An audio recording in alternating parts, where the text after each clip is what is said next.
This Monroe Minute focuses on James Monroe and women's educational rights. James Monroe was an unlikely ally in the fight for white women's educational rights. As governor of Virginia in 1801, Monroe declared, in a government founded on the sovereignty of the people, the education of youth is an object of first importance. In such a government, knowledge should be diffused throughout the whole society, and for that purpose the means of acquiring it made not only practicable, but easy to every citizen. Monroe did not see a problem with the state being involved in educational affairs. However, he was unsuccessful in persuading the General Assembly to provide funds for a system of free elementary education. If Monroe supported free public education for females as well as males, he did not say so explicitly. Moreover, his comments certainly did not pertain to people of color, whether enslaved or free. As a parent, Monroe made education one of the top priorities for his daughters, Eliza and Mariah.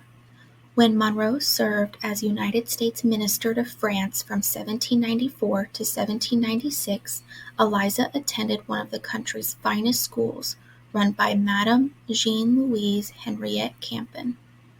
Mariah attended Madame Graillard's French School in Philadelphia from 1816 to 1819. Both daughters undertook rigorous courses that included world languages, reading, geography, arithmetic, music, and embroidery. In 1817, President Monroe presented a speech to the student body at Windsor Female Academy in Vermont, stating, "I take a deep interest as a parent and citizen in the success of female education, and have been delighted wherever I have been to witness the attention paid to it." During his 1819 tour of Southern states, Monroe gave a speech at the Nashville Female Academy. This academy was an all-female seminary that labeled itself as having the best teachers on staff to provide quality education within multiple subjects to make a well-rounded young woman. The curriculum included reading, writing, grammar, arithmetic, history, geography, logic, chemistry, and astronomy.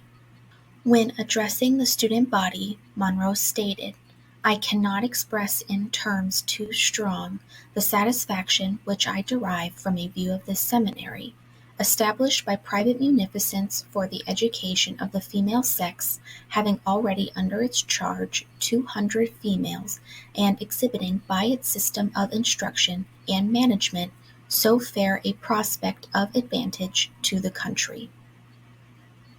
Further, Monroe states, "The female presents capacities for improvement and has equal claims to it with the other sex. Without intermittent attention to the improvement of one, let us extend it alike to the other. Its beneficial effect will be felt on all the high interests of the community." Even though Monroe was in the political position to champion women's education, he did not act decisively on the idea while holding office. He made a point to acknowledge the divide between educational opportunities for white men and white women, and advocated equal access through his daughters' schooling and visiting female institutions. Unable to induce change within politics surrounding women's education, Monroe exhibited progressive opinions on same-sex educational opportunities that might have resulted in a more equal, systematic approach. Ultimately, his ideas were not in sync with the politics and cultural trends of his time.